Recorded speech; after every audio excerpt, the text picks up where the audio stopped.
Chapter 14.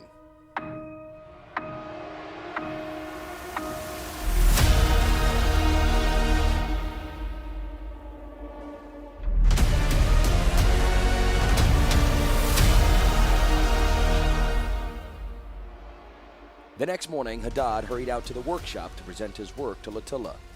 She had looked less controlled than usual the night before, and he was determined to appear his best. Latilla's travels would be far more conducive to escape than his current imprisonment deep in the Keldon interior. Crawling a little would be worth it if it got him moving again. The workshop was open on both levels when he arrived. The first floor was being emptied into cargo wagons. The draft horses were uneasy, shifting in their traces. He could hear Latilla giving orders and talking as he looked through the double doors blocked by the wagon. Iola was taking notes while Arissa sat to the side. Haddad was relieved to see her free of her attendants, both mortal and magical. Latilla knelt by the steel ant that Haddad had reconstructed. In her hands was a power stone. She placed the crystal in the machine and closed the hatch. The ant came alive, and Haddad knew that she must have already designated herself as its controller. "Go forward. Go left. Go right. Back up."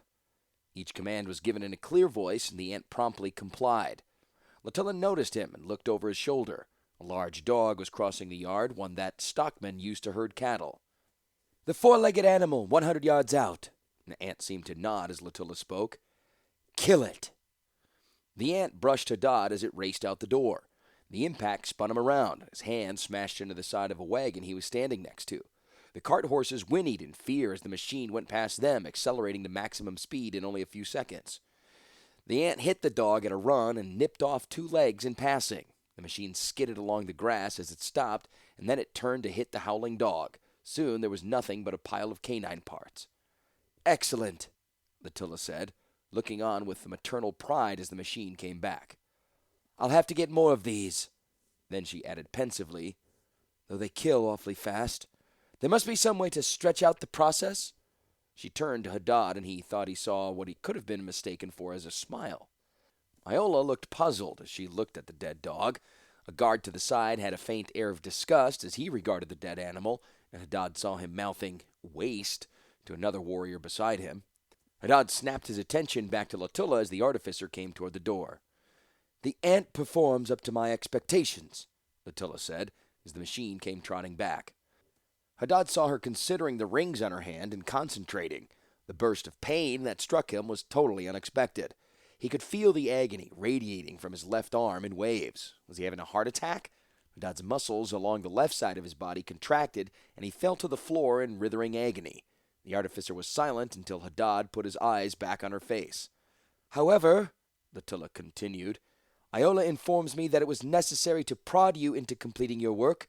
In the future, I expect you to finish quickly with no prompting." Haddad couldn't even nod. The pain drew him so tight that he started to fade. Arissa watched it all with a bright, lively interest, while Ola kept her countenance completely neutral. "Are you sure that we can't lower the cost of that armband and spell?" Latilla asked Arissa. "It is so useful. I'd like to equip my entire household with it." "Alas, no, Latilla," the cradle mistress replied. "I myself banned only a select few, and the extra control you gain just doesn't pay for the amount of time you have to take establishing the bond." "A pity." Latilla turned back to Haddad. "Go up to the second floor and pack the red-banded tools and what you used for the ant." Haddad tried to get up, but was slow. He could hardly gasp for air. She was telling him to bounce up and continue the tasks she ordered. "Do you need another nudge, then?" Latilla taunted. Haddad crawled out past the horses and slowly up the exterior staircase.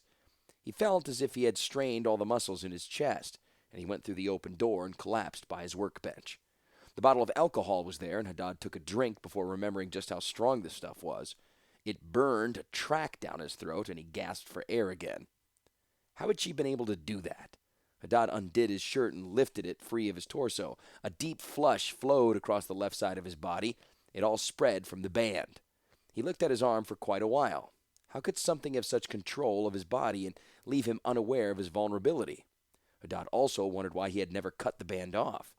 He decided many times that he wanted it gone, but always came up with a rationale for retaining it. Could more than just his body be vulnerable? Could the device be affecting his mind as well? Haddad crawled to the cutout that he had observed Arissa through. This immediate act of defiance so soon after Latilla's lesson convinced him that his mind was still his own. He lifted the block out very carefully. "That's all for now, Iola," he heard Latula say. Iola withdrew. "That was a very impressive display last night," said Orissa. "I almost believed it was a real rage fueling that outburst."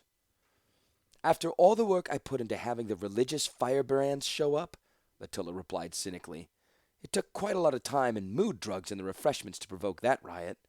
It was all I could do not to laugh at the fools." Orissa did laugh.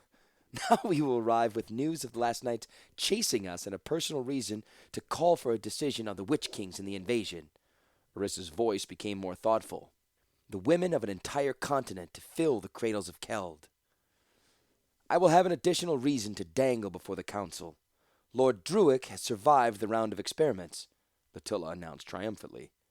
"I hope my assistant Greel was useful in your endeavor," Orissa said. "His aid was important to the project," Latilla admitted. "I was surprised that you found a boy with such skill. It was a shame that he could not stay with me full time while working on the War Leader. I'm afraid that I have an important task that only he can perform to my satisfaction," Orissa explained. "I'm surprised you haven't banded him, even if he is Keldon," Latula observed. "My grip on him is sure enough," Orissa said. "I performed a few simple ceremonies to anchor my fist in his soul. Perhaps after the invasion I can introduce them to you." Hadad would just be glad if he never saw Greel again. He toyed very briefly with the idea of revealing some of what he knew to Latilla. That fantasy he shook off immediately. Even if she believed him, there was no guarantee that she would embrace it. He certainly thought her heart black enough for the deed. "Well, I must be going," Orissa announced. "If I'm to speak it to all the cradle mistresses before your meeting with the council, I must be off at once. I will see you again at the necropolis." Orissa stood, and Hadad could hear her cane tapping as she exited the building. Realizing that silence would only gain him pain if Latilla did not hear him working, he quickly replaced the cutout and began gathering tools. Hadad managed to follow Latilla till mid-afternoon, carrying out orders, relaying messages, and not provoking another lesson in pain. It was something of a personal best. Soon it was time for Latilla and household to depart for the necropolis. There were 7 heavy wagons of just her personal baggage, and Hadad found it an interesting contrast to Latilla's voyage without a single personal servant when coming back to Keld. At last, the wagons and warriors were arrayed in a line, and Latilla inspected each wagon and soldier. The warriors stood ready with swords and spears at hand, but the commanders and common soldiers looked disturbed as Latilla stopped and minutely inspected weapons and armor. "She acts a warlord," a Keldon soldier whispered to another as Hadad lagged behind Latilla. There was a general atmosphere of confusion, and Latilla seemed to sense it, for she jumped on top of a wagon to look across her servants and warriors. "Today is the start of a new era," she called. "The Witch Kings sleep until Keld can call them forth. We will call them forth. The wagons hold the means to raise the kings, and I know it is time to awaken them. We are the first units of an army that will sweep the world under our feet as the Witch Kings lead us to victory." She raised her arms and shouted, "To the necropolis!" She jumped down and ran to her Kolo steed. The convoy moved out of the gate with Latilla leading. Hadad wondered at the mood of the soldiers. There had only been a half-hearted cheer, and every gray face seemed lost in thought as Latilla's crusade began.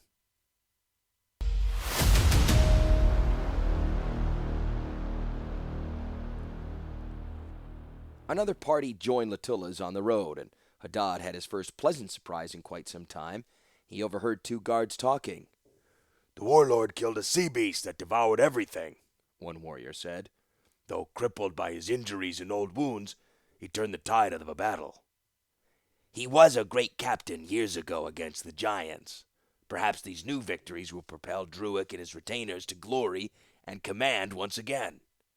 At the mention of Druick, Hadad hurried toward the new arrivals. The wagons did bear Lord Druick's sigils, though the Lord traveled in an enclosed wagon surrounded by guards.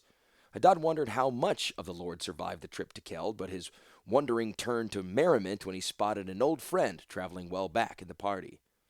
"Fumash!" he yelled. The small slave quickly glanced to see who might be calling. A smile lit his face as Hadad approached. It was strange to see Fumash's teeth the same yellow as the other slaves rather than the rich black Hadad remembered. The former customs inspector had a long scar on one side of his face, hooking from the eye to his mouth. He looked altogether more dangerous than before. "Hadad, I thought you long dead or lost here in the north," Fumash said. An overseer came hurrying toward the pair, and Hadad lifted his sleeve to show the bronze amulet. "I see you've moved up in the world while I have moved down," Fumash commented, his smile vanishing as he saw Hadad's symbol of special status. "What do you mean? Don't you still serve Lord Druick?" Hadad asked. "I have not seen Druick since he was sealed up in stasis. When I was decanted in Keld, Latilla had taken him to some remote place to recuperate. I was left to the welcoming arms of Yakuta, Druick's female business manager, social secretary, and other wifely equivalents." Fumash shook his head and continued. "In Jamuraa, my skills were valuable, but in Keld, where women already form an educated class, I was considered only as valuable as the physical labor I could perform." Fumash looked stronger, but he was still a small man, and Hadad nodded his head in sympathy. "Now, perhaps my luck is turning, because it's rumored Druick will be returning to Jamuraa, and illiterate and organized slaves will be valuable once again." Fumash looked at his friend. "What happened to you, Hadad?" "I awakened only a few weeks ago in Latilla's house," Hadad said. "I had to build a steel ant for her," he confessed, his shame showing on his face. "I thought to use it somehow to escape, but she has already frozen its controls to respond to her. I think she wanted an attack dog at her beck and call." "Wait a moment," Fumash said, interrupting Hadad's recollections. "You awakened only a few weeks ago?" He looked intently at the technical officer. "At most, to be honest, I haven't kept very good track of time." Hadad was wry as he confessed his failings. "Hadad, it's been months since the ship came in, not weeks." Fumash spoke with an intensity. "The Keldons waken everyone when they have a landfall. Druick was still in stasis, but he was a special case. Why would you be kept in stasis?" Hadad tried to think of a reason that he would have been left in storage. He had assumed that waking off the ship was a normal experience. Now, it was unusual, and the former League soldier didn't like the vulnerability that he felt. "The first thing I remember is waking up in a bed, fully dressed, in a private room in Latilla's house. The housekeeper came in while I was up and put me straight to work on building Latilla's ant." It did sound strange now that he related it out loud. "From what I experienced and from what others have told me, waking up out of stasis is not something you forget. You gasp for air as the smoke fills your lungs, and as for dressing in your new clothes, a man in stasis is as solidly unbending as a rock. None of this makes sense," Fumash said emphatically. Hadad leaned a little closer and spoke in a whisper, not caring how suspicious it looked to whoever might be watching. He tapped the metal circling his arm. "The band inflicts pain, my friend. When Latilla wishes, I writhe and I wish for death." Hadad paused. "Perhaps I was kept in stasis until she could attach this leash?" He struck the armband hard, then shook his hand to ease the pain in his fingers. "It is possible," Fumash conceded. "The other possibility is that you were awake earlier, but have somehow forgotten everything that occurred." Fumash glanced over his shoulder and stepped away. "My mistress approaches." Yakuta rode forward on a kolos to see who was the strange slave. When she saw the armband with Latilla's mark, she rode no closer, but stared at Fumash and Hadad with lidded eyes. Realizing that an extended conversation would lead to an equally extended interrogation for Fumash, Hadad cut their talk short and walked quickly to the back of the wagon containing his gear. How could he find out what happened? No matter what, one thing was for sure. If he was awakened earlier than he thought, then Latilla and Nyola had conspired to keep him ignorant.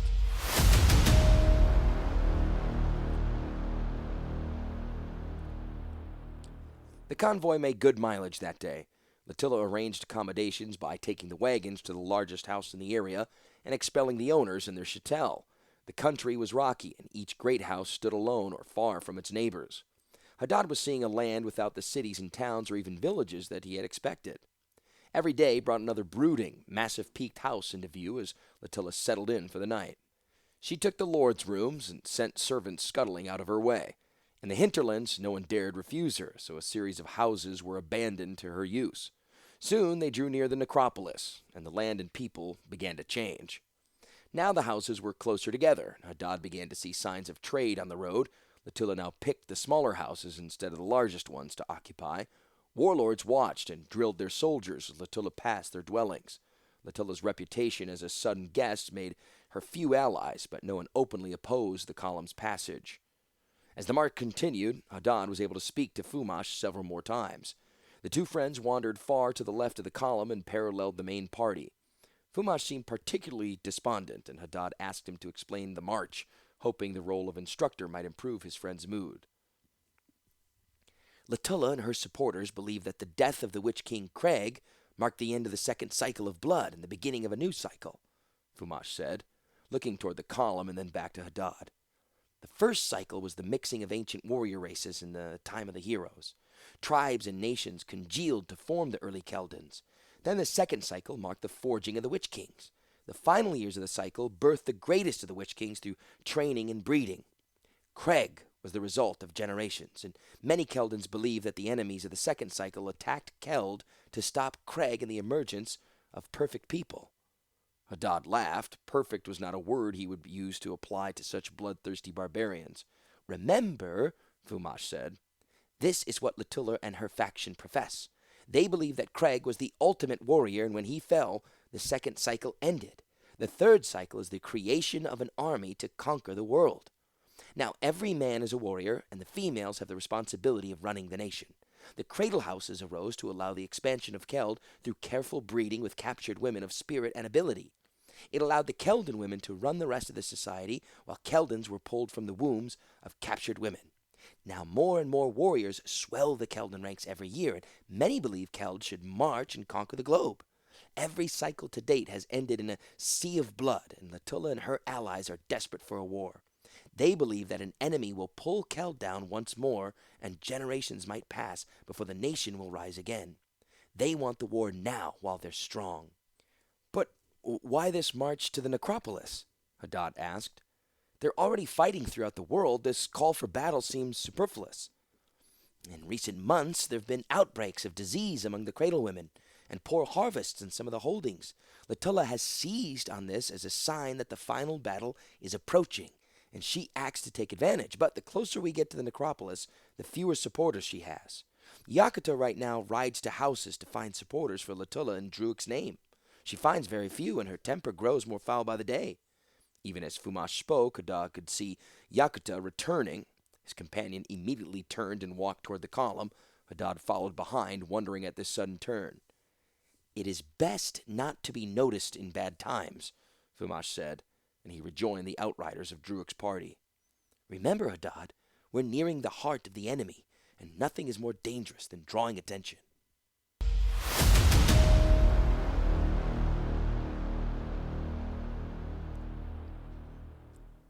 It was growing dark under a cloudy sky. For the first time, Latilla's party had not received use of a house. Scouts had returned to the column with news that no housing would be available for the artificer. Hadad believed that only the proximity of the necropolis and the need not to alienate possible supporters prevented Latilla from falling upon a house and slaughtering the inhabitants for shelter. Warriors circled fires as slaves hunted for ground to sleep on. Blankets and extra clothing were pulled from the wagons as many prepared for the night. Latilla's slaves were fairly close to a circle of young warriors. The League technician's eyes locked on one of the figures seated around the fire. Hadad watched Greel. The familiar had grown more. He towered over many of the slaves and was as tall as many of the warriors.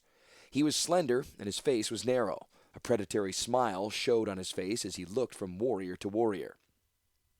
As Hadad passed, Greel winked at the League officer and laid his hand on the warrior next to him.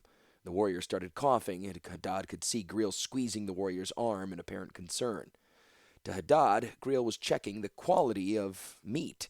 As the coughing increased, Greel showed a small expression of disgust as if the meat was slightly off. Hadad crowded into the group of sleeping slaves rather than staying apart at his custom. He pulled his hidden knife from his wallet and tried to sleep. He could see Greel's smile behind his closed eyelids, and he didn't get any rest.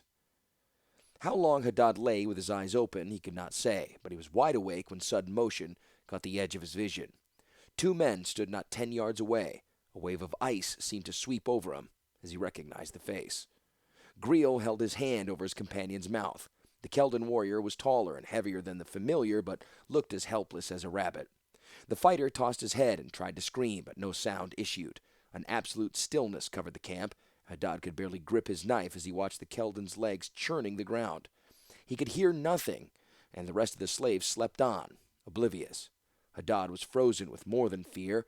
He could not even blink or avert his eyes. Like a dream, the attack continued, and no one could see it except Hadad. Grail pulled the warrior closer and began to sink down. The warrior's back arched, and the sudden stillness of his legs signaled the breaking of his back. In silence, the victim's arms flailed. The struggles grew more frenetic as Grail gripped the man's shoulders and squeezed. The warrior's mouth was open in scream, but still nothing could be heard. Then Grail crouched over the still body, and Hadad blinked. The sounds of the camp returned like a sudden clap of thunder. Hadad could hear the horses and Kolos at the edge of camp. A few of the sleeping slaves around him groaned and turned over. Grail stood, shaking out his cloak and then hauling the cooling corpse up and draping a shattered arm over his shoulder. His eyes lifted from his victim and stared at Hadad. For a long moment, Grail looked at the technician and then smiled. He backed away, the corpse dragging at his side. The morning saw many of the slaves complaining of aching joints and tiredness. Grail was nowhere to be seen.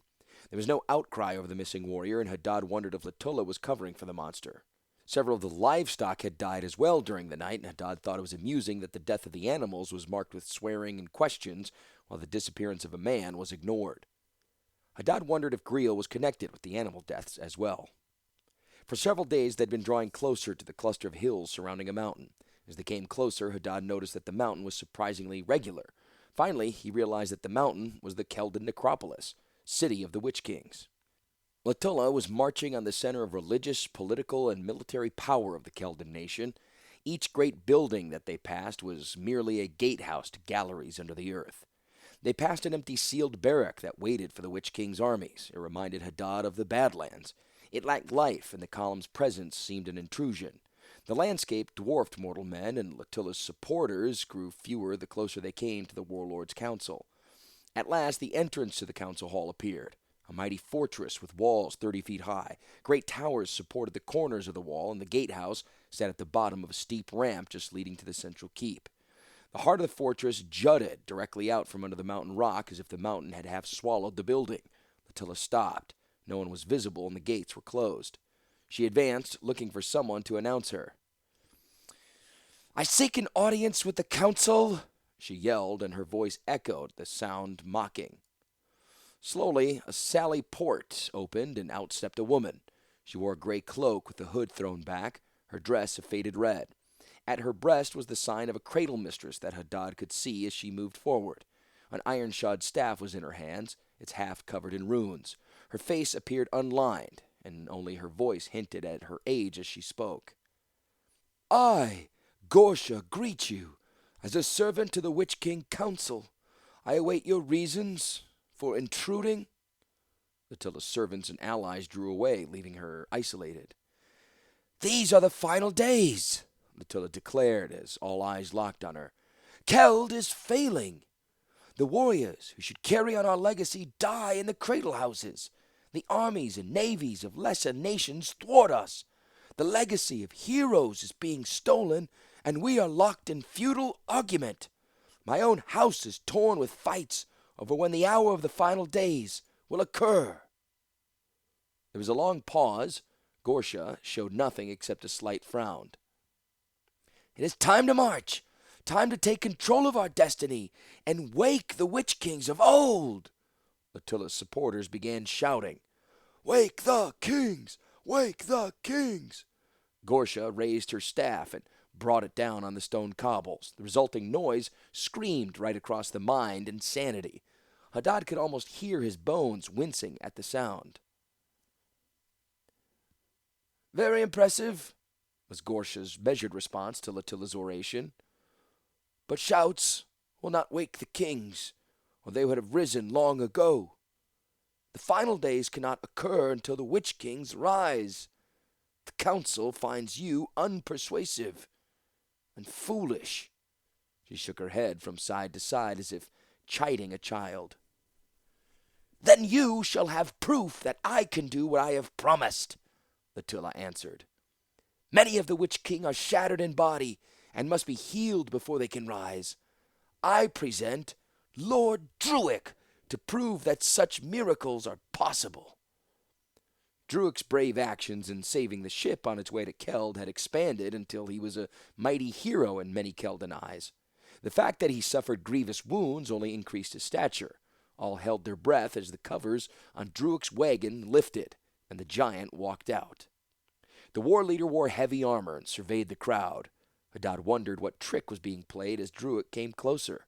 He heard the light whisper of sliding cables as the warlord turned, sweeping the Keldons with his gaze.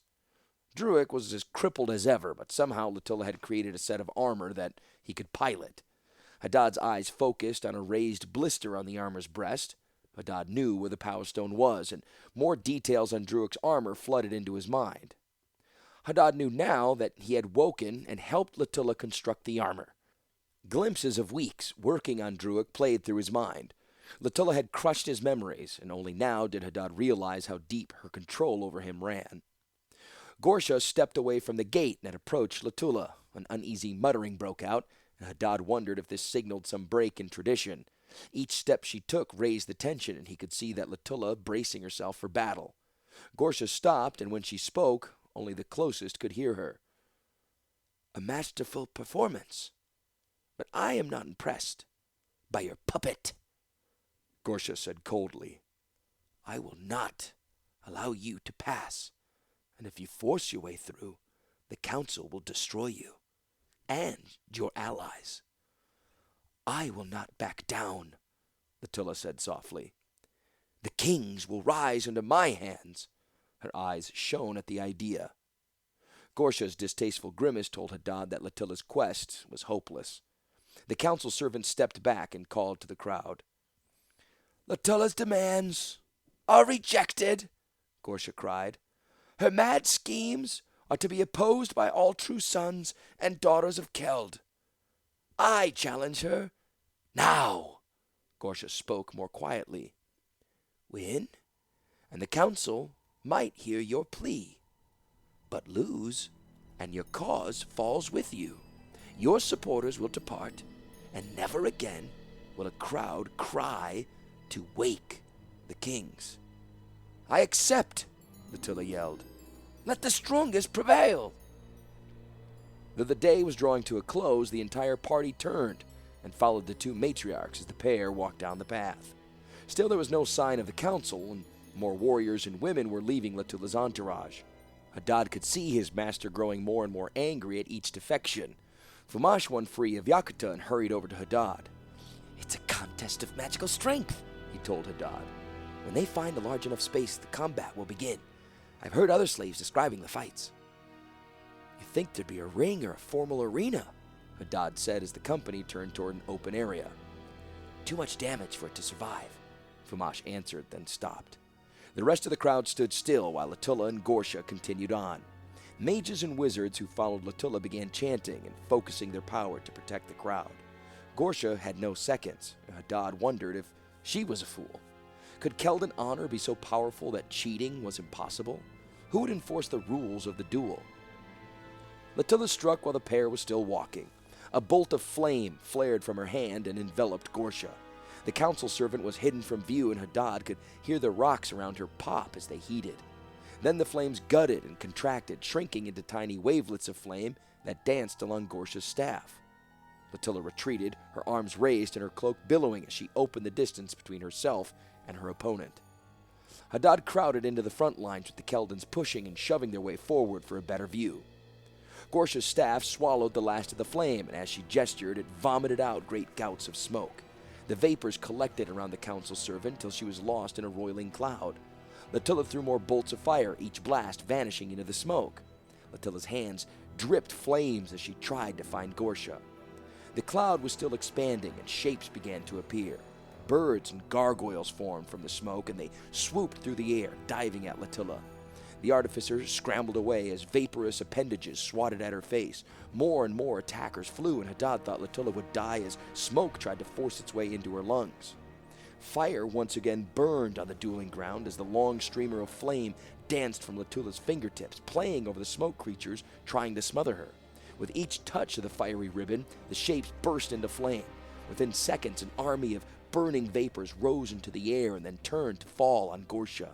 Each creation exploded as it entered her magical shield, and Gorsha's protective covering was tattered as each traitorous offspring returned to its former master. Latilla cast flames into the ground, and a blaze sprang up. It mounted higher, and then like a prairie fire, it raced toward Gorsha's smoke. Hadad viciously elbowed a warrior, crowding him as Latilla closed with their opponent. Gorsha's smoke thickened and began falling as a dense ash, smothering Latilla's flames under a growing blanket. Latilla pressed the attack harder. She created a long sword of brilliant blue fire and chopped at the thinning smoke, cutting through Gorsha's protection. Gorsha stepped out of the cloud suddenly, and Hadad waited for the magical counterstrike. Instead, Gorsha stepped inside Latilla's swing and hammered Latilla's temple with a closed fist. The artificer's sword of flame flickered out as Gorsha continued to deal out physical blows, each punch distracting Latilla, preventing her from mustering her forces. Soon, Latilla was on the ground. An incoherent roar broke Hadad's fascinated gaze as Druid charged into the field. Hadad could hear bones breaking as Druid smashed into the warriors nearby. Lord Druid was running down the mountain to aid Latilla, each stride coming faster. Gorsha was stepping back to swing her staff when Druid arrived in a long slide. Separating the combatants, rocks thrown up by Druid left bloody bruises on both combatants, and the warrior turned to face Gorsha. The steel ant broke free from the wagons and arrived at a run. The council servant parried strikes from its mandibles as it attacked her. The crowd around Hadad gasped at the interruptions, but no one interfered as Gorsha continued to avoid the war machine's attacks. Whether by design or accident, Latilla's creations protected their mistress. Gorsha stopped retreating, and now her parries cracked the ant's armor in magically enhanced blows that pealed like thunder. The legs shattered, and Gorsha seemed to laugh as she turned the machine into a pile of scrap after several heavy blows. But Druid still stood guard over Latilla. As the artificer rose, her bloody face snarled as she cast a magical attack. Gorsha's cloak and dress began to ripple and then smolder as Latilla directed her hatred at her opponent. The council servant's hair stood out from her head, and Hadad could see her image wavering as the air heated as well. "Enough!" Gorsha shouted, and raised her staff high over her head, plunging it into the earth. The ground trembled under Hadad's feet as soil and stone shattered and fountained high into the sky. Rising, it blocked the sight of the sun and hung as a mountain over Latilla and Druid. Both retreated to avoid being swallowed by the pit growing before them, but they could do nothing about the attack building over their heads. The pyroclastic cloud collapsed. The superheated vapor and particles of rock hit as a tidal wave. All vegetation and animals within hundreds of yards were burned, crushed, and suffocated. A great groan sounded from the Keldon magic users protecting the crowd from the attack. All of them united were barely able to stay Gorsha's anger. Eventually, the cloud settled, dispersed. The landscape was different, sculpted into bizarre shapes in seconds by the mighty spell. Gorsha stood at the edge of the great pit. On the other side were two bodies encased in stone. Magic users poured power to cool the ground so the crowd might descend to view the aftermath. When Hadad and Fumash reached the scene, Gorsha was standing tall again. Druid's armor and limbs had been blown free, and at Gorsha's nod, Latilla's former allies threw the body into the pit. Latilla was encased, and Gorsha's supporters moved to throw her down as well. "Hold!" Gorsha called. "She lives yet." The midwife surveyed the destruction and gave her orders. "She has failed. Let her and her servants die and wither in far-off lands. Let her never leave Jamuraa as long as I draw breath." Gorsha considered the crowd. "The strongest has prevailed, and the Witch Kings shall not be disturbed again by any in this company." Warriors rounded up Latilla's servants and her closest allies. Fumash was dragged away by Yakta before Hadad could say a word. As Hadad was kicked back toward the wagons, he felt hope rekindle in his heart. Sentenced to Jamuraa, another chance to escape for home. He laughed as he was crowded together with the losers of Latilla's bid for power.